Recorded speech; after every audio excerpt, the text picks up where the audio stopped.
കഥയിലെ മുഴുവൻ കാര്യങ്ങളും സാങ്കല്പികമാണ്. കഥ പൂർണ്ണമായും വിനോദത്തിനു വേണ്ടി മാത്രമുള്ളതാണ്. ചാനൽ ഒരു വിധത്തിലുള്ള അന്ധവിശ്വാസത്തെയും പ്രോത്സാഹിപ്പിക്കുന്നില്ല. വണ്ടി ഇപ്പോൾ മണിക്കൂറിൽ 60 കിലോമീറ്റർ വേഗതയിൽ കുതിക്കുകയാണ്. ഒരു ഓട്ടോറിക്ഷയെ സംബന്ധിച്ച് അതല്പം കൂടുതലാണ്. എനിക്ക് എത്രയും വേഗം വീട്ടിലെത്തണം. ഹാൻഡിലിൽ പിടിച്ചിരിക്കുന്ന എൻ്റെ കൈകൾ വിയർക്കുന്നുണ്ട്. പുറത്ത് നല്ല മഴയാണ്. വൈപ്പർ ശബ്ദമുണ്ടാക്കി ചില്ലിലൂടെ അങ്ങോട്ടും ഇങ്ങോട്ടും നീങ്ങുന്നുണ്ട്. എൻ്റെ പേര് ദീപു. ഗുരുവായൂരിലാണ് വീട്. പകലൊരു ഹോട്ടലിൽ കാഷ്യറായിട്ടാണ് ജോലി. രാവിലെ 9 മണിക്ക് ഹോട്ടലിൽ കയറിയാൽ വൈകിട്ട് 5:30 വരെ അവിടെയാണ്. ബില്ലടിക്കലും പൈസ വാങ്ങലുമാണ് പണി. അത് കഴിഞ്ഞ് നേരെ വീട്ടിലേക്ക് വരും. ഒരു ചായ കുടിക്കും. 6:30 ആകുമ്പോൾ ഓട്ടോയുമായി ഇറങ്ങും. വണ്ടി സ്വന്തമല്ല, ഒരു ചേട്ടൻ്റെ വണ്ടിയാണ്. നൈറ്റ് ഷിഫ്റ്റ് ഞാൻ ഓടിക്കും. കിട്ടുന്ന പൈസയിൽ ഒരു വീതം വണ്ടി വാടകയായി നൽകണം. ബാക്കി എനിക്ക്. രാത്രി 11 മണി വരെ ഞാൻ സ്റ്റാൻഡിലുണ്ടാകും. എനിക്ക് പഠിക്കണമെന്നുണ്ടായിരുന്നു. പക്ഷേ വീട്ടിലെ സാഹചര്യം അനുവദിച്ചില്ല. അച്ഛനും അമ്മയും ഞാനുമാണ് വീട്ടിലുള്ളത്. എനിക്കൊരു പെങ്ങളുണ്ട്. അവളുടെ കല്യാണം 2 വർഷം മുമ്പ് കഴിഞ്ഞു. കല്യാണത്തിന് ശേഷം ഞങ്ങൾക്ക് അത്യാവശ്യം ബാധ്യതകളുണ്ടായി. അച്ഛനൊരു ചെറിയ കട നടത്തുകയാണ്. അതിൽ നിന്നുള്ള വരുമാനം കൊണ്ട് മാത്രം ആ കടം തീരില്ല. അങ്ങനെയാണ് ഞാൻ പകൽ ഹോട്ടലിലെ ജോലിയും രാത്രി ഓട്ടോ ഓടിക്കലും തുടങ്ങിയത്.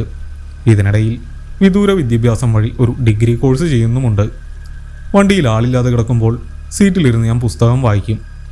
ഇന്നലെ വരെ എൻ്റെ ജീവിതം വളരെ സാധാരണമായിരുന്നു. യാതൊരു പ്രശ്നവുമില്ലാത്ത ഒരു സാധാരണക്കാരൻ്റെ ജീവിതം.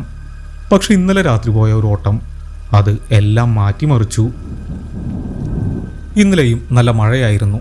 പകൽ മുഴുവൻ പെയ്ത മഴ രാത്രിയായപ്പോൾ ചാറ്റൽ മഴയായി മാറി. സമയം 10:30 കഴിഞ്ഞു. സ്റ്റാൻഡിൽ വേറെ വണ്ടികളൊന്നും ഉണ്ടായിരുന്നില്ല. ഞാൻ ഓട്ടോയിലിരുന്ന് പുസ്തകം വായിക്കുകയായിരുന്നു. റോഡിൽ കാര്യമായ തിരക്കില്ല. കടകളൊക്കെ അടച്ചു തുടങ്ങി. അന്നത്തെ ഓട്ടം മതിയാക്കി വീട്ടിലേക്ക് പോകാമെന്ന് കരുതി ഞാൻ പുസ്തകം അടച്ചു വെച്ചു. അപ്പോഴാണ് എൻ്റെ ഫോൺ ശബ്ദിച്ചത്. നോക്കിയപ്പോൾ സുരേഷേട്ടൻ എന്ന പേര് കണ്ടു. സുരേഷേട്ടൻ എൻ്റെ ഒരു പരിചയക്കാരനാണ്. അത്യാവശ്യം സാമ്പത്തികമുള്ള ഒരു കുടുംബമാണ് അദ്ദേഹത്തിൻ്റേത്. വലിയ വീടും കാറുമെല്ലാമുണ്ട്. പുള്ളി എന്തിനാണ് ഈ രാത്രി എന്നെ വിളിക്കുന്നത് എന്ന് ഞാൻ ആലോചിച്ചു. ഞാൻ കോൾ എടുത്തു. ദീപു, നീ സ്റ്റാൻഡിലുണ്ടോ? സുരേഷേട്ടൻ്റെ ശബ്ദത്തിൽ ഒരു വല്ലായ്മയുണ്ടായിരുന്നു. ആ ഉണ്ട് സുരേഷേട്ടാ, ഞാൻ ദേ വീട്ടിലേക്ക് പോകാൻ തുടങ്ങുകയായിരുന്നു. ഞാൻ പറഞ്ഞു. നീ വണ്ടി ഒന്നെടുത്ത് എൻ്റെ വീട് വരെ വാ. എനിക്ക് അത്യാവശ്യമായി ഒരിടം വരെ പോകണം. കാറിന് എന്തു പറ്റി? ഞാൻ ചോദിച്ചു. അത് വർക്ക്ഷോപ്പിലാണ്, നീ പെട്ടെന്ന് വാ. അത്രയും പറഞ്ഞ ആൾ കോൾ കട്ട് ചെയ്തു. എനിക്ക് ചെറുതായി ദേഷ്യം വന്നു. വീട്ടിലേക്ക് പോകാൻ തുടങ്ങിയതാണ്.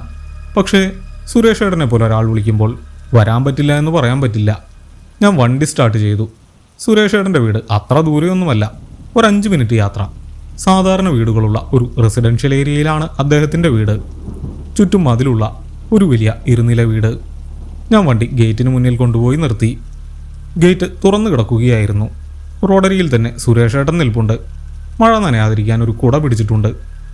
ഇരുട്ടായതുകൊണ്ട് മുഖം വ്യക്തമായി കണ്ടില്ല. പക്ഷെ ആളുടെ നിൽപ്പ് കണ്ടപ്പോൾ എനിക്കെന്തോ ധൃതിയുള്ളതുപോലെ തോന്നി. വണ്ടി കണ്ടതും പുള്ളി കുട മടക്കി. എന്നിട്ട് വേഗം ഓട്ടോയുടെ അടുത്തേക്ക് വന്നു. ആളുടെ 2 കൈകളിലും ചെറിയ കറുത്ത പ്ലാസ്റ്റിക് കവറുകളുണ്ടായിരുന്നു. പുള്ളിക്കാരൻ വണ്ടിയുടെ പിൻസീറ്റിലേക്ക് കയറിയിരുന്നു. ആ കവറുകൾ സീറ്റിൽ വെച്ചപ്പോൾ ഒരു ചെറിയ ശബ്ദം കേട്ടു. ലോഹങ്ങൾ തമ്മിൽ കൂട്ടിമുട്ടുന്ന പോലൊരു ശബ്ദം. ചില്ലറ പൈസയോ മറ്റോ ആയിരിക്കുമെന്ന് ഞാൻ കരുതി. എങ്ങോട്ടാ സുരേഷേട്ടാ? ഞാൻ വണ്ടി മുന്നോട്ടെടുത്തുകൊണ്ട് ചോദിച്ചു. ബീച്ചിലേക്ക്. വേഗം വണ്ടി വിട്, ആൾ പറഞ്ഞു. ഞാൻ ബ്രേക്ക് ചവിട്ടി. വണ്ടി നിന്നു. ഞാൻ തിരിഞ്ഞ ആളെ നോക്കി. ബീച്ചിലേക്കോ? ഈ രാത്രിയിലോ? ഞാൻ ചോദിച്ചു. സമയം 11 ആകാറായി. മഴയുണ്ട്. ഈ നേരത്തെ ആരും ബീച്ചിൽ പോകില്ല. എൻ്റെ പൊന്നു ദീപു, നീ ഒന്ന് വണ്ടി വിട്, എനിക്ക് അത്യാവശ്യമാണ്. സുരേഷേട്ടൻ്റെ ശബ്ദം ഉയർന്നു. അതിൽ ദേഷ്യമുണ്ടായിരുന്നു. ആളെന്തോ മറയ്ക്കുന്നുണ്ട് എന്ന് എനിക്ക് തോന്നി. ആ കവറുകളിൽ എന്താണെന്ന് ചോദിക്കണമെന്ന് എനിക്ക് തോന്നി. പക്ഷേ ഞാൻ ചോദിച്ചില്ല. ഞാൻ വണ്ടി മുന്നോട്ടെടുത്തു. ഗുരുവായൂരിൽ നിന്ന് ചാവക്കാട് ബീച്ചിലേക്ക് കുറച്ച് ദൂരമുണ്ട്. റോഡിൽ വണ്ടികൾ കുറവാണ്. മഴ വീണ്ടും കനത്തു. ഞാൻ വൈപ്പർ ഓൺ ചെയ്തു. യാത്രയിൽ ഞങ്ങൾ ഒന്നും സംസാരിച്ചില്ല. സുരേഷേട്ടൻ പൊതുവെ നല്ലപോലെ സംസാരിക്കുന്ന ആളാണ്. പക്ഷേ ഇന്ന് പുള്ളി തീരെ നിശബ്ദനാണ്. റിയർവ്യൂ മിററിലൂടെ ഞാൻ ഇടയ്ക്കിടയ്ക്ക് ആളെ നോക്കി. ആൾ പുറത്തേക്ക് നോക്കിയിരിക്കുകയാണ്. ആ കവറുകൾ 2 കൈകൾ കൊണ്ട് മുറുകെ പിടിച്ചിട്ടുണ്ട്. വണ്ടി ചാവക്കാടെത്തി. പിന്നെ അവിടെ നിന്ന് തിരിഞ്ഞ് ബീച്ച് റോഡിലേക്ക് കയറി. ആ റോഡിൽ വഴിവിളക്കുകൾ കുറവാണ്. ഇരുട്ടുമൂടിയ റോഡ്. കടൽ തിരമാലകളുടെ ശബ്ദം ദൂരെ നിന്നേ കേൾക്കാം. ബീച്ചിൻ്റെ പ്രവേശന കവാടത്തിനടുത്ത് ഞാൻ വണ്ടി നിർത്തി. ചുറ്റും കനത്ത ഇരുട്ടാണ്. അവിടെ ഒരു മനുഷ്യൻ പോലുമില്ല. കടലിരുമ്പുന്ന ശബ്ദം മാത്രം. വണ്ടി നിന്നതും സുരേഷ് ഏട്ടൻ വേഗം പുറത്തിറങ്ങി. ആ കവറുകൾ രണ്ടും പുള്ളിയുടെ കയ്യിലുണ്ട്. നീ ഇവിടെ നിൽക്ക്, ഞാനിപ്പോൾ വരാം. ഇത്രയും പറഞ്ഞ് ആൾ കടൽക്കരയിലേക്ക് വേഗത്തിൽ നടന്നുപോയി. പുള്ളിക്കാരൻ നടന്നു പോകുന്നത് ഓട്ടോയുടെ ഹെഡ്ലൈറ്റ് വെളിച്ചത്തിൽ ഞാൻ കണ്ടു. നടന്ന് ആൾ ഇരുട്ടിലേക്ക് മറഞ്ഞു. എനിക്ക് ചെറിയ പേടി തോന്നി തുടങ്ങി. ഈ രാത്രിയിൽ എന്തിനാണ് പുള്ളി ഇവിടെ വന്നത്? ആ കവറുകളിൽ എന്താണ് ആൾ ഒളിക്കുന്നത്? ഞാൻ ചിന്തിച്ചു. 2 മിനിറ്റ് കഴിഞ്ഞില്ല, സുരേഷ് ഏട്ടൻ തിരികെ വരുന്നത് ഞാൻ കണ്ടു. ആൾ ഓടുകയായിരുന്നു. പുള്ളി ഓടി വന്ന് വണ്ടിയിൽ കയറി. ആ 2 പ്ലാസ്റ്റിക് കവറുകളും ഇപ്പോൾ പുള്ളിയുടെ കയ്യിലില്ല. ആൾ അവ കടലിലെറിഞ്ഞുവെന്ന് എനിക്ക് മനസ്സിലായി. ആൾ നല്ലപോലെ കിതയ്ക്കുന്നുണ്ടായിരുന്നു. വണ്ടിയെടുക്ക് ദീപു, വേഗം, സുരേഷ് ഏട്ടൻ പറഞ്ഞു. ഞാൻ വണ്ടി തിരിച്ച് ഗുരുവായൂർക്ക് വിട്ടു. മടക്കയാത്രയിലും പുള്ളിക്കാരൻ ഒന്നും മിണ്ടിയില്ല. പതിയെ പുള്ളിയുടെ കിതപ്പ് കുറഞ്ഞു വന്നു. ഞാൻ ആളുടെ വീടിന് മുന്നിൽ ഇറക്കി. വണ്ടിയിൽ നിന്നിറങ്ങി ആൾ പോക്കറ്റിൽ നിന്ന് ഒരു 500 രൂപയുടെ നോട്ടെടുത്ത് എനിക്ക് നേരെ നീട്ടി. ബാക്കി വേണ്ട എന്നും പറഞ്ഞു. പിന്നെ എന്നെ നോക്കുക പോലും ചെയ്യാതെ ആൾ വേഗം ഗേറ്റ് കടന്ന് വീടിനുള്ളിലേക്ക് പോയി. വാതിലടയുന്ന ശബ്ദം ഞാൻ കേട്ടു. ഞാൻ ആ 500 രൂപ നോട്ടിലേക്ക് നോക്കി. സാധാരണ ഓട്ടത്തിന് ഇതിൻ്റെ പകുതി പോലും ആകില്ല. ഞാൻ വണ്ടി എൻ്റെ വീട്ടിലേക്ക് വിട്ടു. നല്ല ക്ഷീണമുണ്ടായിരുന്നതുകൊണ്ട് അന്ന് രാത്രി ഞാൻ വേഗം ഉറങ്ങിപ്പോയി. പിറ്റേന്ന്, അതായത് ഇന്ന് രാവിലെ ഞാൻ ഹോട്ടലിൽ പോയി. അത്യാവശ്യം തിരക്കുള്ള ദിവസമായിരുന്നു. വൈകിട്ട് 5:30 വരെ ക്യാഷ് കൗണ്ടറിലിരുന്നു. ഇന്നലത്തെ സംഭവങ്ങൾ ഞാൻ പതുക്കെ മറന്നു തുടങ്ങിയിരുന്നു. സുരേഷ് ഏട്ടൻ എന്തെങ്കിലും വേസ്റ്റ് കടലിൽ കളയാൻ പോയതാകുമെന്ന് ഞാൻ കരുതി. വൈകിട്ട് 6:30 ഞാൻ വണ്ടിയുമായി വീണ്ടും ഇറങ്ങി. ആദ്യം ചെറിയ ഓട്ടങ്ങൾ കിട്ടി.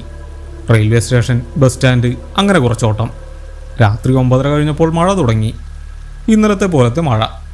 10 മണിയോടെ ഞാൻ ഓട്ടം കഴിഞ്ഞ് സ്റ്റാൻഡിൽ തിരികെ എത്തി. ഇനി ഓട്ടം കിട്ടാൻ സാധ്യത കുറവാണ്. വീട്ടിൽ പോകാമെന്ന് കരുതി വണ്ടി സ്റ്റാർട്ട് ചെയ്യാൻ തുടങ്ങുമ്പോഴാണ് ഒരാൾ ഓടി വന്ന് വണ്ടിയിൽ കയറിയത്. ഒരു മധ്യവയസ്കൻ. മഴ നനഞ്ഞിട്ടുണ്ട്. കുന്നംകുളം ഭാഗത്തേക്കൊന്ന് പോകാമോ? ആൾ ചോദിച്ചു. കുന്നംകുളത്തേക്ക് ഇവിടുന്ന് കുറച്ച് ദൂരമുണ്ട്. പോയി വരാൻ സമയമെടുക്കും. പക്ഷേ അയാൾക്ക് അത്യാവശ്യമാണ് എന്ന് എനിക്ക് തോന്നി. പോകാം, പക്ഷേ ഡബിൾ ചാർജ് ആവും, ഞാൻ പറഞ്ഞു. കുഴപ്പമില്ല, വേഗം വണ്ടി വിട്. അതും പറഞ്ഞ ആൾ വണ്ടിയിൽ കയറി.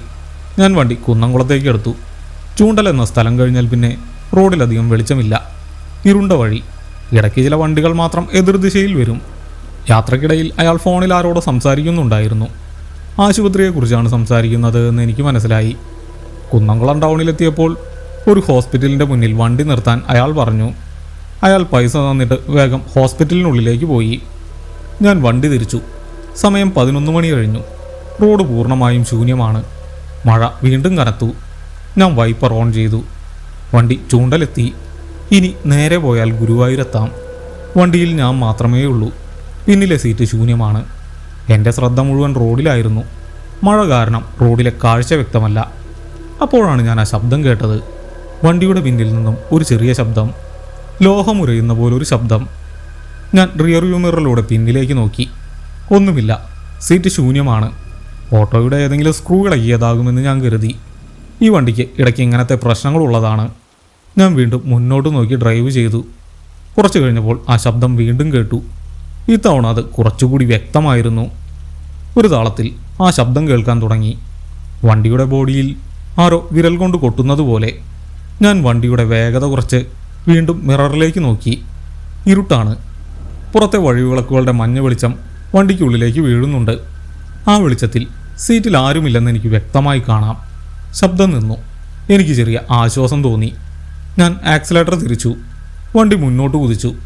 പെട്ടെന്ന് എൻ്റെ തൊട്ടുപിന്നിലായി മറ്റൊരു ശബ്ദം കേട്ടു. അത് പിന്നിലെ റെക്സൻ സീറ്റ് താഴേക്ക് അമരുന്ന ശബ്ദമാണ്. ഒരാൾ വന്ന ആ സീറ്റിലിരിക്കുമ്പോൾ ഉണ്ടാകുന്ന അതേ ശബ്ദം. ഞാൻ വീണ്ടും മിററിലേക്ക് നോക്കി. സീറ്റിൽ ആരുമില്ല. എൻ്റെ മനസ്സിൻ്റെ തോന്നലാകുമെന്ന് ഞാൻ കരുതി. ദീപു, നീ വെറുതെ പേടിക്കാതെ വണ്ടി ഓടിക്കേ, ഞാൻ സ്വയം പറഞ്ഞു. വണ്ടിയുടെ ഷോക്ക് അബ്സോർബർ കംപ്ലൈൻ്റ് ആയിട്ടുണ്ടാകും. അതാവും സീറ്റ് താഴേക്ക് അമരുന്ന ശബ്ദം കേട്ടത്. റോഡിലൊരു വലിയ കുഴിയുണ്ടായിരുന്നു. ഞാൻ വണ്ടി വെട്ടിച്ചു മാറ്റി. വണ്ടി ഒന്നുലഞ്ഞു. അപ്പോൾ ഞാനത് വ്യക്തമായി കേട്ടു. ചെളിയിൽ ചവിട്ടിയ ഷൂസ് വണ്ടിയുടെ തറയിൽ ഉരയുന്ന പോലൊരു ശബ്ദം. ഞാൻ ബ്രേക്ക് ചവിട്ടി. വണ്ടി റോഡിൻ്റെ ഒരു വശത്തേക്ക് ഒതുക്കി നിർത്തി ഞാൻ എൻജിൻ ഓഫ് ചെയ്തു. മഴയുടെ ശബ്ദം മാത്രം. അതൊഴിച്ചാൽ കനത്ത നിശബ്ദത. ഞാൻ പതുക്കെ തിരിഞ്ഞ് പിന്നിലെ സീറ്റിലേക്ക് നോക്കി. ആരുമില്ല. എനിക്ക് ദേഷ്യവും പേടിയും ഒരുമിച്ച് വന്നു. ഞാൻ പുറകോട്ട് തിരിഞ്ഞ് എൻ്റെ മൊബൈൽ ഫോണിൻ്റെ ഫ്ലാഷ് ഓൺ ചെയ്തു. വണ്ടിക്കുള്ളിലേക്ക് വെളിച്ചമടിച്ചു. സീറ്റ് ശൂന്യമാണ്. ഞാൻ വണ്ടിയിൽ നിന്നിറങ്ങി പുറകിലേക്ക് ചെന്ന് സീറ്റിൽ തൊട്ടുനോക്കി. അത് പൂർണ്ണമായും ഉണങ്ങിയിരിക്കുകയാണ്. ഒട്ടും നനവില്ല. താഴെയുള്ള റബ്ബർ കാർപ്പറ്റിലും അങ്ങനെ തന്നെ. പിന്നെ എങ്ങനെയാണ് ആ നനഞ്ഞ ശബ്ദം കേട്ടത്? നേരത്തെ വണ്ടിയിൽ കയറിയ ആൾ മഴ നനഞ്ഞിരുന്നു. പക്ഷേ അയാൾ ഇറങ്ങിയിട്ട് അരമണിക്കൂറോളം കഴിഞ്ഞു. വണ്ടിയുടെ സീറ്റ് കാറ്റടിച്ചുണങ്ങിയിട്ടുമുണ്ട്. ഞാൻ വണ്ടിയുടെ തറയിലേക്ക് വീണ്ടും ഫ്ലാഷ് അടിച്ചു. റബ്ബർ കാർപ്പറ്റ് വരണ്ട് ഉണങ്ങിക്കിടക്കുകയാണ്. എനിക്കെന്തോ വല്ലായ്മ തോന്നി. എന്തൊക്കെയോ കുഴപ്പങ്ങളുണ്ട്. ഞാൻ തിരിച്ച് ഡ്രൈവർ സീറ്റിൽ വന്നിരുന്ന് ഫോൺ പോക്കറ്റിലിട്ട് വണ്ടി സ്റ്റാർട്ട് ചെയ്തു. മഴ കുറഞ്ഞു. ചാറ്റൽ മഴ മാത്രം. കുറച്ച് ദൂരം ചെന്നപ്പോൾ എനിക്ക് എൻ്റെ ഇടതുവശത്തെ മിറർ ഒന്ന് അഡ്ജസ്റ്റ് ചെയ്യണമെന്ന് തോന്നി. ഞാൻ കൈനീട്ടി ആ മിറർ നേരെയാക്കി. അതിനുശേഷം ഞാൻ എൻ്റെ തലയ്ക്ക് മുകളിലെ റിയർ വ്യൂ മിററിലേക്ക് വെറുതെ ഒന്ന് നോക്കി. എൻ്റെ നെഞ്ചിടിപ്പ് നിന്നുപോയോ എന്ന് ഞാൻ സംശയിച്ചു. ആ മിറർ താഴേക്ക് തിരിഞ്ഞിരിക്കുന്നു. ഞാൻ അതിൽ തൊട്ടിട്ട് പോലുമില്ലായിരുന്നു. പിന്നെ എങ്ങനെയാണ് അത് താഴേക്ക് തിരിഞ്ഞത്? ഇപ്പോൾ ആ മിററിൽ കാണുന്നത് പിൻസീറ്റല്ല, വണ്ടിയുടെ തറയാണ്, യാത്രക്കാർ കാലുവയ്ക്കുന്ന ഭാഗം. ഞാൻ ആ മിറർ നേരെയാക്കാൻ കൈ നീട്ടി. പക്ഷേ എൻ്റെ കൈ പാതി വഴിയിൽ നിന്നു. മിററിലൂടെ ഞാൻ ആ കാഴ്ച കണ്ടു. വണ്ടിയുടെ തറയിൽ ഒരു ചെറിയ വെള്ളക്കുഴി രൂപപ്പെട്ടിരിക്കുന്നു. മുകളിൽ നിന്ന് വെള്ളം ഇറ്റു വീഴുകയാണ്. പിൻസീറ്റിൻ്റെ നടുവിൽ നിന്ന് ഒരു അദൃശ്യമായ സ്രോതസ്സിൽ നിന്ന് വെള്ളം താഴേക്ക് വീഴുന്നു. പുറത്ത് മഴ പെയ്യുന്നുണ്ട്. പക്ഷേ വണ്ടിക്കുള്ളിൽ ചോർച്ചയില്ല. ചോർന്നാൽ തന്നെ സീറ്റിൻ്റെ നടുവിൽ നിന്ന് എങ്ങനെ വെള്ളം വീഴും? വണ്ടി നിർത്താൻ എനിക്ക് പേടി തോന്നി. ഞാൻ മുന്നോട്ട് തന്നെ നോക്കിക്കൊണ്ട് ഡ്രൈവ് ചെയ്തു. പിന്നെ ഞാൻ ആ മിററിലേക്ക് നോക്കിയില്ല. പെട്ടെന്നൊരു ശബ്ദം കേട്ടു. ഒരു സിബ് തുറക്കുന്ന ശബ്ദം. ഒരു ബാഗിൻ്റെയോ കവറിൻ്റെയോ സിബ് തുറക്കുന്ന പോലത്തെ ശബ്ദം. വണ്ടിയുടെ പിൻസീറ്റിൽ നിന്നാണ് അതും കേട്ടത്. സിബ് തുറന്നു. അതിനുള്ളിൽ നിന്ന് ആരോ എന്തോ ഒന്നെടുക്കുന്ന പോലെ ഒരു ലോഹവസ്തു തറയിൽ വീഴുന്ന ശബ്ദം ഞാൻ കേട്ടു. ഇന്നലെ സുരേഷേട്ടൻ വണ്ടിയിൽ കയറിയപ്പോൾ കേട്ട അതേ ശബ്ദം. ഞാൻ കൂടുതലൊന്നും ആലോചിക്കാൻ നിന്നില്ല. വേഗം സ്പീഡ് കൂട്ടി. ഓട്ടോ അതിൻ്റെ പരമാവധി വേഗതയിൽ പറന്നു. എത്രയും പെട്ടെന്ന് വീടെത്തണം. ഏറെ നേരത്തിന് ശേഷം ഞാൻ വീടിന് മുന്നിലെ റോഡിലെത്തി. ഞാൻ എൻ്റെ വീടിൻ്റെ ഗേറ്റിന് മുന്നിൽ വണ്ടി ബ്രേക്ക് ചെയ്തു. വണ്ടിയുടെ ടയറുകൾ റോഡിൽ ഉരസി നിന്നു. എഞ്ചിൻ ഓഫ് ചെയ്യാൻ പോലും ഞാൻ നിന്നില്ല. വണ്ടിയിൽ നിന്ന് ചാടിയിറങ്ങി ഒറ്റയോട്ടത്തിന് വീടിൻ്റെ വരാന്തയിലേക്ക് കയറി. എന്നിട്ട് വാതിൽ തുറന്ന് അകത്ത് കയറി വാതിൽ വലിച്ചടച്ച് കുറ്റിയിട്ടു. വാതിലടയുന്ന ശബ്ദം കേട്ട് അമ്മ ഉറക്കമുണർന്നു വന്നു. എന്താ ദീപു, നീ എന്താ ഇങ്ങനെ കിതയ്ക്കുന്നത്? അമ്മ ചോദിച്ചു.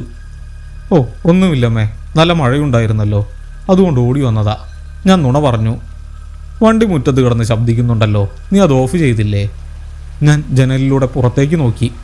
വണ്ടിയുടെ എൻജിൻ ഓഫാക്കാതെ കിടക്കുകയാണ്. ആ ഹെഡ്ലൈറ്റുകൾ ഓണാണ്. എനിക്കാണെങ്കിൽ പുറത്തിറങ്ങാൻ നല്ല പേടിയും ഉണ്ടായിരുന്നു. പക്ഷേ അമ്മയുടെ മുന്നിൽ ഞാൻ പേടിച്ചാൽ ശരിയാവില്ല. അമ്മയ്ക്ക് ധൈര്യം കൊടുക്കേണ്ടത് ഞാനാണ്.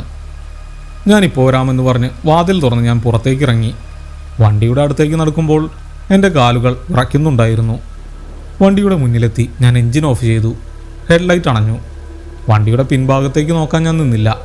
വേഗം തന്നെ തിരിഞ്ഞു നടക്കാൻ തുടങ്ങി. അപ്പോഴാണ് എൻ്റെ ശ്രദ്ധ ഓട്ടോയുടെ മീറ്റർ ബോക്സിലേക്ക് പോയത്. അതിൽ സമയം കാണിക്കുന്ന ഒരു ചെറിയ ഡിസ്പ്ലേ ഉണ്ട്. സമയം 12:45 എന്ന് അതിൽ തെളിഞ്ഞു കിടക്കുന്നു. പക്ഷേ അത് വെറുതെ സമയം കാണിക്കുകയായിരുന്നില്ല. ആ നമ്പറുകൾ അതിവേഗം മാറിക്കൊണ്ടിരുന്നു. 12:45, 12:46, 12:47. അങ്ങനെ ഒരു വാച്ചും ഇത്രയും വേഗത്തിൽ ഓടില്ല. സെക്കൻഡുകൾ മാറുന്ന വേഗതയിൽ മിനിറ്റുകൾ മാറിക്കൊണ്ടിരുന്നു. ഞാൻ ആ ഡിസ്പ്ലേയിലേക്ക് നോക്കി അവിടെ തന്നെ നിന്നുപോയി. സമയം 3 മണിയായി. അതവിടെ നിന്നു. കൃത്യം 3 മണി. ഞാൻ എൻ്റെ കയ്യിലെ വാച്ചിലേക്ക് നോക്കി. സമയം 12:50. മീറ്റർ കേടായതാകും. ഡിജിറ്റൽ മീറ്ററുകൾക്ക് മഴ നനഞ്ഞാൽ ചിലപ്പോൾ ഇങ്ങനെ സംഭവിക്കാം. ഞാൻ വേഗം വീടിനുള്ളിൽ കയറി വാതിലടച്ചു. അന്ന് രാത്രി എനിക്ക് ഉറങ്ങാൻ കഴിഞ്ഞില്ല. കട്ടിലിൽ കിടന്ന മേൽക്കൂരയിലേക്ക് നോക്കി ഞാൻ നേരം വെളുപ്പിച്ചു. രാവിലെ സൂര്യൻ ഉദിച്ചപ്പോഴാണ് എനിക്ക് ശ്വാസം നേരെ വീണത്. രാവിലെ 7 മണി. ഞാൻ മുറ്റത്തേക്ക് ഇറങ്ങി. ഓട്ടോറിക്ഷ ശാന്തമായി കിടക്കുന്നു. ഞാൻ ഒരു തുണിയെടുത്ത് വണ്ടി തുടയ്ക്കാൻ തുടങ്ങി. ആദ്യം മുന്നിലെ ഗ്ലാസ് തുടച്ചു, പിന്നെ സീറ്റുകൾ. പിന്നിലെ സീറ്റിനടുത്തേക്ക് പോകുമ്പോൾ എനിക്ക് ചെറിയൊരു ഭയമുണ്ടായിരുന്നു. പക്ഷേ പകൽ വെളിച്ചത്തിൽ എന്തു പേടിക്കാൻ? ഞാൻ പിന്നിലെ സീറ്റ് തുടച്ചു. അത് പൂർണ്ണമായും വരണ്ടിരിക്കുന്നു. യാതൊരു നനവുമില്ല. വണ്ടിയുടെ തറ വൃത്തിയാക്കാൻ വേണ്ടി ഞാൻ കുനിഞ്ഞു. യാത്രക്കാർ കാലുവയ്ക്കുന്ന ഭാഗത്ത് ഒരു കറുത്ത റബ്ബർ മാറ്റ് വിരിച്ചിട്ടുണ്ട്. ഞാൻ ആ മാറ്റ് ഒരു വശത്ത് നിന്ന് ഉയർത്തി. അതിൻ്റെ അടിയിലെ പൊടി തട്ടിക്കളയാൻ വേണ്ടിയാണ് ഞാനത് ഉയർത്തിയത്. പക്ഷേ ഞാൻ കണ്ടത് പൊടിയായിരുന്നില്ല. ആ മാറ്റിനടിയിൽ ഒരു ചെറിയ സാധനം ഇരിക്കുന്നു. ഏകദേശം 2 ഇഞ്ച് നീളവും 1 ഇഞ്ച് വീതിയുമുള്ള ഒരു ചെറിയ തകിട്. ഞാനത് കയ്യിലെടുത്തു. വെള്ളി കൊണ്ടുള്ള ഒരു തകിട്. അതിലെന്തൊക്കെയോ അക്ഷരങ്ങൾ കൊത്തിവെച്ചിട്ടുണ്ട്. ചില കളങ്ങളും വരച്ചിട്ടുണ്ട്. സാധാരണ പൂജാരിമാർ തയ്യാറാക്കി നൽകുന്ന ഒരു തകിട്. യന്ത്രം എന്ന് വിളിക്കുന്ന സാധനം. ഇതെങ്ങനെ വണ്ടിയിൽ വന്നു? ഞാനത് തിരിച്ചും മറിച്ചും നോക്കി. തകിടിന് നല്ല തണുപ്പുണ്ടായിരുന്നു. പെട്ടെന്നാണ് എൻ്റെ മനസ്സിലേക്ക് ആ ഓർമ്മ വന്നത്. ഇന്നലെ രാത്രി കേട്ട ആ സിബ് തുറക്കുന്ന ശബ്ദം, അതിനെ തുടർന്ന് കേട്ട ആ ലോഹവസ്തു തറയിലേക്ക് വീഴുന്ന ശബ്ദം. അതൊരു തോന്നലായിരുന്നില്ല. വണ്ടി ഓടിക്കൊണ്ടിരുന്നപ്പോൾ പിന്നിലെ ഒഴിഞ്ഞ സീറ്റിലിരുന്ന് ആരോ ആ തകിട് ആ റബ്ബർ മാറ്റിനടിയിലേക്ക് വെച്ചതാണ്.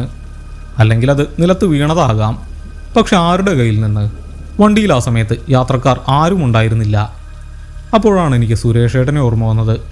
2 ദിവസം മുമ്പ് സുരേഷേട്ടൻ രാത്രിയിൽ ബീച്ചിലേക്ക് പോയത് ഈ തകിട് കളയാനായിരിക്കുമോ? ആളുടെ കയ്യിലുണ്ടായിരുന്ന ആ കറുത്ത കവറുകളിൽ ഉണ്ടായിരുന്നത് ഇതൊക്കെയായിരുന്നിരിക്കുമോ? ആൾ വണ്ടിയിൽ കയറിയപ്പോൾ കേട്ട ആ ലോഹശബ്ദം ഈ തകിടുകളുടേതായിരുന്നിരിക്കുമോ?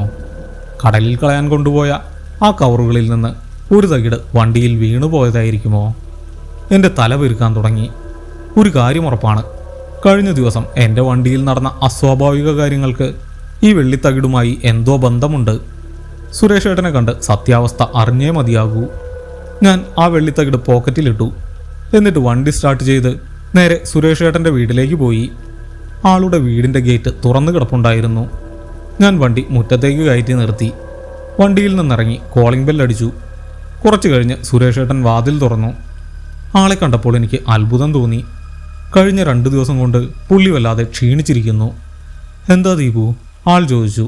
ശബ്ദത്തിൽ പഴയ ഉന്മേഷമില്ല. ഞാനൊന്നും മിണ്ടാതെ എൻ്റെ പോക്കറ്റിൽ നിന്ന് ആ വെള്ളിത്തകിടെടുത്ത് ആൾക്ക് നേരെ നീട്ടി. അത് കണ്ടതും സുരേഷേട്ടൻ്റെ മുഖം വിളറി വെളുത്തു. പുള്ളി 2 അടി പിന്നിലേക്ക് മാറി. കണ്ണുകൾ ഭയം കൊണ്ട് വിടർന്നു. ഇത് നിനക്ക് എവിടെ നിന്ന് കിട്ടി? ആൾ വിക്കി വിക്കി ചോദിച്ചു. ഇന്ന് രാവിലെ എൻ്റെ ഓട്ടോയുടെ റബ്ബർ മാറ്റിനടിയിൽ നിന്ന്, ഞാൻ പറഞ്ഞു. സുരേഷേട്ടൻ ആ തകിടിലേക്ക് തന്നെ നോക്കി നിന്നു. ആളുടെ കൈകൾ വിറയ്ക്കുന്നുണ്ടായിരുന്നു. ദീപു, നീ അകത്തേക്ക് വാ, ആൾ പറഞ്ഞു. ഞാൻ അകത്ത് കയറി. സുരേഷേട്ടൻ വാതിലടച്ച് കുറ്റിയിട്ടു. ഹാളിലെ സോഫയിൽ ഞങ്ങളിരുന്നു. സുരേഷേട്ടാ, എന്താണിതൊക്കെ? ഇന്നലെ രാത്രി എൻ്റെ വണ്ടിയിൽ നടന്ന കാര്യങ്ങൾ എനിക്ക് ആരോടും പറയാൻ പറ്റില്ല. എന്താണ് നിങ്ങളന്ന് കടലിലെറിഞ്ഞത്? ഞാൻ കുറച്ച് ദേഷ്യത്തോടെ തന്നെ ചോദിച്ചു. സുരേഷേട്ടൻ ദീർഘമായി നിശ്വസിച്ചു. ദീപു, എനിക്ക് വേറെ വഴിയില്ലായിരുന്നു, ആൾ പറഞ്ഞു തുടങ്ങി. കഴിഞ്ഞ കുറച്ച് മാസങ്ങളായി എൻ്റെ വീട്ടിൽ ചില പ്രശ്നങ്ങളുണ്ടായിരുന്നു. സാമ്പത്തികമായി വലിയ നഷ്ടങ്ങൾ, ബിസിനസ്സിൽ തുടർച്ചയായ തിരിച്ചടികൾ. എൻ്റെ ഭാര്യയ്ക്ക് എപ്പോഴും അസുഖം. ഡോക്ടർമാരെ മാറി മാറി കാണിച്ചിട്ടും ഒരു കുറവുമില്ല. രാത്രിയായാൽ വീട്ടിൽ ഉറങ്ങാൻ പറ്റാത്ത അവസ്ഥ. ആൾ ഒരു നിമിഷം നിർത്തി. എന്തോ ഒരു നെഗറ്റീവ് എനർജി ഈ വീട്ടിലുണ്ടെന്ന് എനിക്ക് തോന്നി തുടങ്ങി. ചില ശബ്ദങ്ങൾ കേൾക്കാം. സാധനങ്ങൾ താഴെ വീഴുന്നു. അങ്ങനെ ഒത്തിരി കാര്യങ്ങൾ. ഒടുവിൽ ഞാൻ ഒരു ജ്യോത്സ്യനെ പോയി കണ്ടു. അദ്ദേഹം വീട്ടിൽ വന്ന് ചില പൂജകളൊക്കെ ചെയ്തു. ഈ വീട്ടിൽ വളരെ അസാധാരണമായ ഒരു ബാധയുണ്ടെന്ന് അദ്ദേഹം പറഞ്ഞു. അതെവിടെ നിന്ന് വന്നു എന്ന് ചോദിച്ചപ്പോൾ ശത്രുക്കളാരോ പണം കൊടുത്ത് ചെയ്യിച്ചതാണെന്ന് പറഞ്ഞു. അതൊഴിവാക്കാൻ വലിയൊരു പൂജ ചെയ്യണമെന്നും പറഞ്ഞു. എന്നിട്ട് ആ പൂജ ചെയ്തോ? ഞാൻ ചോദിച്ചു. ചെയ്തു. 3 ദിവസം നീണ്ടു നിന്ന പൂജയായിരുന്നു. ആ പൂജയുടെ അവസാനം അദ്ദേഹം എനിക്ക് കുറേ വെള്ളിത്തകിടുകൾ നൽകി. ഈ വീടിൻ്റെ പല ഭാഗങ്ങളിൽ നിന്നും കണ്ടെടുത്തവയാണവ എന്നും പറഞ്ഞു. അവയായിരുന്നു ഈ വീട്ടിലെ എല്ലാ പ്രശ്നങ്ങൾക്കും കാരണം. സുരേഷേട്ടൻ എൻ്റെ കയ്യിലിരിക്കുന്ന തകിടിലേക്ക് നോക്കി. അത് അന്ന് രാത്രി തന്നെ കടലിലെറിയണമെന്ന് അദ്ദേഹം കർശനമായി പറഞ്ഞിരുന്നു. യാതൊരു കാരണവശാലും അത് വീട്ടിൽ വയ്ക്കാൻ പാടില്ല. ആ തകിടുകൾ കടലിൽ പോയാൽ മാത്രമേ ഈ ബാധ പൂർണ്ണമായും ഒഴിഞ്ഞു പോവുകയുള്ളൂ. അതിനായിരുന്നുവല്ലേ നിങ്ങൾ രാത്രി എൻ്റെ വണ്ടി വിളിച്ചത്? ഞാൻ ചോദിച്ചു. അതെ, എൻ്റെ കാർ വർക്ക്ഷോപ്പിലാണ്. അതുമാത്രമല്ല, ഈ കാര്യങ്ങൾ നാട്ടുകാർ അറിയാൻ എനിക്ക് താല്പര്യവുമില്ലായിരുന്നു. നീ ആണെങ്കിൽ ആരോടും പറയില്ല എന്ന് എനിക്ക് തോന്നി. എന്നിട്ട് ആ തകിടുകൾ മുഴുവൻ നിങ്ങൾ കടലിലെറിഞ്ഞോ? ഞാൻ ചോദിച്ചു. എറിഞ്ഞു എന്നാണ് ഞാൻ കരുതിയത്. ആ 2 കവറുകളും ഞാൻ കടലിലേക്ക് എറിഞ്ഞു. പക്ഷേ ആളെൻ്റെ കയ്യിലെ തകിടിലേക്ക് വീണ്ടും നോക്കി. അതിലൊരു തകിട് എൻ്റെ കയ്യിൽ നിന്നും വണ്ടിയിൽ വീണു പോയിട്ടുണ്ടാകും. ഇരുട്ടായതുകൊണ്ട് ഞാനത് കണ്ടില്ല. അതുകൊണ്ടാണ്. ആൾ വാചകം പൂർത്തിയാക്കിയില്ല. അതുകൊണ്ടാണ് കഴിഞ്ഞ രാത്രി ആ അദൃശ്യ സാന്നിധ്യം എൻ്റെ ഓട്ടോയിൽ വന്നത് എന്ന് ആൾക്കും എനിക്കും മനസ്സിലായി. കടലിൽ പോകേണ്ട സാധനം എൻ്റെ വണ്ടിയിൽ കുടുങ്ങിക്കിടക്കുകയായിരുന്നു. അപ്പോൾ അതിൻ്റെ കൂടെയുള്ള ആ ബാധയും എൻ്റെ വണ്ടിയിലുണ്ട്. എൻ്റെ ശരീരത്തിലൊരു വിറയലുണ്ടായി. ഞാൻ ഓടിക്കുന്ന വണ്ടിയിൽ എൻ്റെ തൊട്ടു പിന്നിലെ സീറ്റിൽ അതെന്നോടൊപ്പം യാത്ര ചെയ്യുന്നു. സുരേഷേട്ടാ, ഇനി എന്തു ചെയ്യും? ഞാൻ ചോദിച്ചു. ഇത് കടലിൽ തന്നെ എറിയണം ദീപു, വേറെ വഴിയില്ല. നീ അതെനിക്കിതാ, ഞാൻ കൊണ്ടുപോയി കളയാം. ആൾ പറഞ്ഞു. വേണ്ട സുരേഷേട്ടാ, ഞാൻ കൂടി വരാം. എൻ്റെ വണ്ടിയിൽ തന്നെ കൊണ്ടുപോയി അത് കളയണം, എങ്കിലേ എനിക്ക് സമാധാനം കിട്ടൂ, ഞാൻ പറഞ്ഞു. ഞങ്ങൾ രണ്ടുപേരും കൂടി പുറത്തിറങ്ങി. ഓട്ടോ അവിടെ തന്നെ കിടപ്പുണ്ട്. പകൽ വെളിച്ചമാണ്. എങ്കിലും ആ വണ്ടിയുടെ അടുത്തേക്ക് പോകാൻ എനിക്ക് ഭയം തോന്നി. സുരേഷേട്ടൻ മുന്നിൽ നടന്നു. ആൾ വണ്ടിയുടെ പിൻസീറ്റിൽ കയറിയിരുന്നു. ഞാൻ ഡ്രൈവിംഗ് സീറ്റിലും. ആ വെള്ളിത്തകിട് എൻ്റെ കയ്യിൽ തന്നെയുണ്ട്. അത് സുരേഷേട്ടനെ ഏൽപ്പിക്കാൻ എനിക്ക് തോന്നിയില്ല. ഞാൻ തന്നെ അത് കടലിലെറിയണം. ഞാൻ വണ്ടി സ്റ്റാർട്ട് ചെയ്തു. എന്നിട്ട് നേരെ ചാവക്കാട് ബീച്ചിലേക്ക് വിട്ടു. പകലായിരുന്നതുകൊണ്ട് റോഡിൽ നല്ല തിരക്കുണ്ട്. അത്യാവശ്യം വെയിലുമുണ്ട്. അതൊക്കെ എനിക്ക് ചെറുതായി ആശ്വാസം നൽകി. അരമണിക്കൂർ കൊണ്ട് ഞങ്ങൾ ബീച്ചിലെത്തി. ബീച്ചിൽ അത്യാവശ്യം ആളുകളുണ്ട്. കടലിൽ തിരമാലകൾ ശക്തിയായി അടിക്കുന്നുണ്ട്. ഞങ്ങൾ വണ്ടി ഒതുക്കി നിർത്തി പുറത്തിറങ്ങി. ഞാനും സുരേഷേട്ടനും കൂടി കടൽക്കരയിലേക്ക് നടന്നു. തിരമാലകൾ ഞങ്ങളുടെ കാലുകളിൽ വന്നടിച്ചു. ഞാൻ എൻ്റെ കയ്യിലിരിക്കുന്ന ആ വെള്ളിത്തകിടെടുത്തു. ഒരിക്കൽ കൂടി അതിലേക്ക് നോക്കി. ആ അക്ഷരങ്ങൾ ഇപ്പോഴും വ്യക്തമായി കാണാം. ഞാൻ കൈ ആഞ്ഞു വീശി. അതെത്ര ദൂരേക്ക് എറിയാൻ പറ്റുമോ അത്രയും ദൂരേക്ക് കടലിലേക്ക് എറിഞ്ഞു. ആ ചെറിയ തകിട് വായുവിലൂടെ പറന്ന് കടൽ വെള്ളത്തിലേക്ക് വീഴുന്നത് ഞാൻ നോക്കി നിന്നു. ഒരു ചെറിയ വെള്ളത്തുള്ളി തെറിപ്പിച്ച് അത് കടലിൻ്റെ അടിത്തട്ടിലേക്ക് പോയി. എൻ്റെ മനസ്സിൽ നിന്ന് വലിയൊരു ഭാരം ഒഴിഞ്ഞു പോയതുപോലെ എനിക്ക് തോന്നി. സുരേഷേട്ടനും ദീർഘമായി നിശ്വസിച്ചു. തീർന്നു, ഇനിയൊരു പ്രശ്നവും ഉണ്ടാകില്ല, സുരേഷേട്ടൻ പറഞ്ഞു. ഞങ്ങൾ തിരികെ നടന്ന് വണ്ടിയിൽ കയറി. സുരേഷേട്ടനെ ആളുടെ വീട്ടിലിറക്കി. നന്ദിയുണ്ട് ദീപു, നീ ഇതാരോടും പറയരുത്, പുള്ളി പറഞ്ഞു. ഇല്ല സുരേഷേട്ടാ, ഞാനായിട്ട് ഇതാരോടും പറയില്ല. അതും പറഞ്ഞ് ഞാൻ വീട്ടിലേക്ക് തിരിച്ചു. അന്നെനിക്ക് ഹോട്ടലിൽ പോകാൻ കഴിഞ്ഞില്ല. വല്ലാതെ ക്ഷീണം തോന്നി. പകൽ മുഴുവൻ ഞാൻ നല്ല പോലെ ഉറങ്ങി. വൈകുന്നേരം 5 മണിയായപ്പോൾ ഞാൻ ഉണർന്നു. വളരെ ഫ്രഷായതുപോലെ തോന്നി. കഴിഞ്ഞ കുറച്ച് ദിവസത്തെ ക്ഷീണം മുഴുവൻ മാറി. ആ തകിട് കടലിൽ പോയതോടെ എല്ലാം അവസാനിച്ചു എന്ന് ഞാൻ വിശ്വസിച്ചു. 6:30 ഞാൻ വണ്ടിയുമായി വീണ്ടും ഇറങ്ങി. വണ്ടിക്ക് യാതൊരു പ്രശ്നവുമില്ല. തികച്ചും സാധാരണമായൊരു ഓട്ടോറിക്ഷ. സ്റ്റാൻഡിൽ ചെന്ന ഉടനെ എനിക്ക് വലിയൊരു ഓട്ടം കിട്ടി. തൃശ്ശൂർ വരെ. ഒരു കുടുംബമായിരുന്നു യാത്രക്കാർ. അച്ഛനും അമ്മയും 2 കുട്ടികളും. വണ്ടിയിൽ അവരുടെ സംസാരവും ബഹളവും ഒക്കെ ആയപ്പോൾ എനിക്ക് സന്തോഷം തോന്നി. തൃശ്ശൂർ അവരെ ഇറക്കി തിരിച്ചു വരുമ്പോൾ സമയം 10:30 കഴിഞ്ഞിരുന്നു. ഇനി ഓട്ടമൊന്നും എടുക്കേണ്ട, നേരെ വീട്ടിലേക്ക് പോകാമെന്ന് ഞാൻ തീരുമാനിച്ചു. തൃശ്ശൂരിൽ നിന്ന് ഗുരുവായൂരിലേക്കുള്ള റോഡിലൂടെ ഞാൻ വണ്ടി ഓടിച്ചു. പാട്ട് വെച്ച് വളരെ റിലാക്സ് ചെയ്താണ് ഞാൻ വണ്ടി ഓടിച്ചത്. മുതുവറ എന്ന സ്ഥലം കഴിഞ്ഞു. റോഡ് വിജനമായി തുടങ്ങി. മഴയില്ല. നല്ല തെളിഞ്ഞ ആകാശം. പെട്ടെന്നാണ് വണ്ടിയുടെ മീറ്റർ ബോക്സിൽ നിന്ന് ഒരു ചെറിയ ബീപ്പ് ശബ്ദം കേട്ടത്. ഞാൻ അങ്ങോട്ട് നോക്കി. ഡിജിറ്റൽ മീറ്ററിൽ സമയം കാണിക്കുന്ന ഡിസ്പ്ലേ വീണ്ടും മിന്നി തുടങ്ങിയിരിക്കുന്നു. എൻ്റെ ഹൃദയമിടിപ്പ് വേഗത്തിലായി. ഏയ്, മഴ നനഞ്ഞ് അത് കേടായതാകും. ഞാൻ വീണ്ടും റോഡിലേക്ക് ശ്രദ്ധിച്ചു. അപ്പോഴാണ് വണ്ടിയുടെ പിന്നിൽ നിന്ന് ആ ശബ്ദം കേട്ടത്. ലോഹമുരയുന്ന അതേ ശബ്ദം. എൻ്റെ കൈകൾ വിറയ്ക്കാൻ തുടങ്ങി. ഞാൻ പതുക്കെ റിയർവ്യൂ മിററിലേക്ക് നോക്കി. സീറ്റിൽ ആരുമില്ല. ശബ്ദം നിന്നു. ഞാൻ ഒരു നിമിഷം കണ്ണടച്ച് തുറന്നു. പെട്ടെന്ന് ആ സിബ് തുറക്കുന്ന ശബ്ദം കേട്ടു. അത് വളരെ അടുത്തായിരുന്നു, എൻ്റെ ചെവിയുടെ തൊട്ടു പിന്നിൽ നിന്ന്. അതിനുശേഷം ആ ലോഹവസ്തു വണ്ടിയുടെ തറയിലേക്ക് വീഴുന്ന ശബ്ദം. ഞാൻ വണ്ടി പെട്ടെന്ന് ബ്രേക്ക് ചെയ്തു. വണ്ടി റോഡിൻ്റെ നടുവിൽ നിന്നു. ഞാൻ തിരിഞ്ഞ് പിന്നിലേക്ക് നോക്കി. തറയിൽ ആ കറുത്ത റബ്ബർ മാറ്റിന് മുകളിൽ നിലാവെളിച്ചത്തിൽ തിളങ്ങുന്ന ആ വസ്തു ഞാൻ കണ്ടു. രാവിലെ ഞാൻ സ്വന്തം കൈകൾ കൊണ്ട് കടലിലേക്ക് വലിച്ചെറിഞ്ഞ അതേ വെള്ളിത്തകിട് അതവിടെ കിടപ്പുണ്ടായിരുന്നു. എൻ്റെ തൊണ്ട വരണ്ടു. ഞാൻ മുന്നിലേക്ക് തിരിഞ്ഞു. ഞാൻ റിയർവ്യൂ മിററിലേക്ക് നോക്കി. മിററിൻ്റെ ആംഗിൾ വീണ്ടും മാറിയിരിക്കുന്നു. ഇപ്പോൾ അത് പിൻസീറ്റിലേക്കല്ല തിരിച്ചു വച്ചിരിക്കുന്നത്. പകരം എൻ്റെ സ്വന്തം മുഖത്തിന് നേർക്കായിരുന്നു. ആ മിററിൽ എൻ്റെ മുഖം ഞാൻ കണ്ടു. പക്ഷേ എൻ്റെ മുഖത്തിന് പിന്നിലായി ഓട്ടോയുടെ കറുത്ത ക്യാൻവാസ് റൂഫിൽ നിന്ന് താഴേക്ക് തൂങ്ങി നിൽക്കുന്ന ഒരു ഇരുണ്ട രൂപമുണ്ടായിരുന്നു.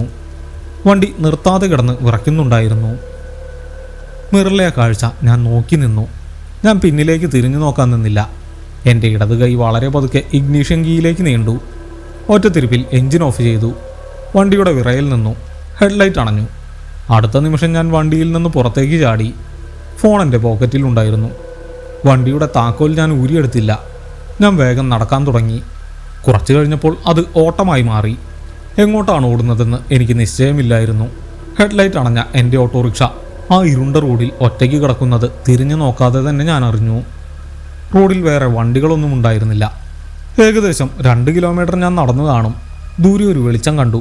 അതൊരു പെട്രോൾ പമ്പായിരുന്നു. അവിടെ കുറച്ച് ലോറികൾ ഒതുക്കി നിർത്തിയിട്ടുണ്ട്. പമ്പിലെ ജീവനക്കാർ അവിടെ ഒരു ബെഞ്ചിലിരിപ്പുണ്ട്. ഞാൻ അവിടേക്ക് ചെന്നു. വെളിച്ചം കണ്ടപ്പോൾ എനിക്ക് വീണ്ടും ആശ്വാസം തോന്നി. അവിടെ ഉണ്ടായിരുന്ന ഒരു പ്ലാസ്റ്റിക് കസാരയിൽ ഞാനിരുന്നു.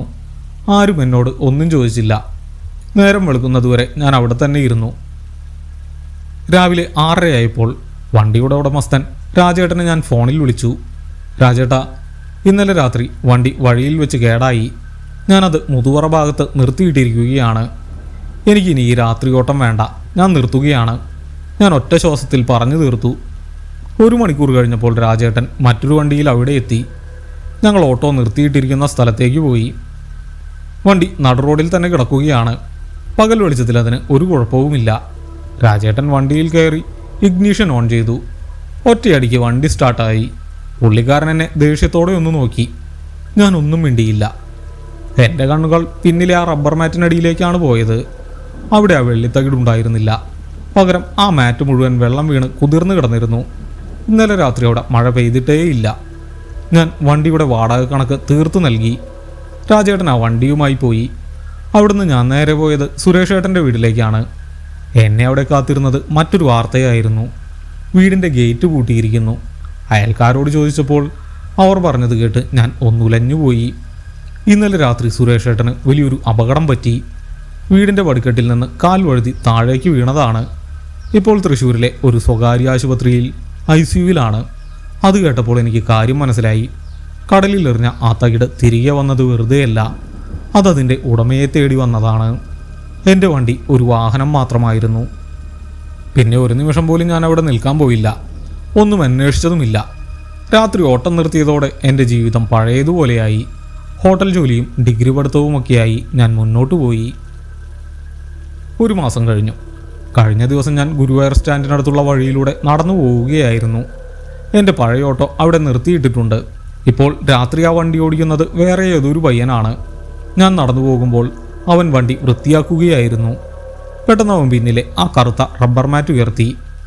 അവൻ്റെ മുഖത്ത് ഒരു സംശയം പടർന്നു. അവൻ മാറ്റിനടിയിൽ നിന്നും എന്തോ ഒന്ന് കുനിഞ്ഞെടുത്തു. സൂര്യപ്രകാശത്തിൽ അതൊന്ന് തിളങ്ങി. ഒരു ചെറിയ വെള്ളിത്തകിട്. അവനത് തിരിച്ചും മറിച്ചും നോക്കുന്നത് ഞാൻ കണ്ടു. എൻ്റെ നടത്തത്തിൻ്റെ വേഗത ഞാൻ അറിയാതെ തന്നെ കൂടി. ഒരിക്കൽ പോലും ഞാൻ തിരിഞ്ഞു നോക്കിയില്ല. ഒന്നും അവസാനിച്ചിട്ടില്ല. ഒന്നും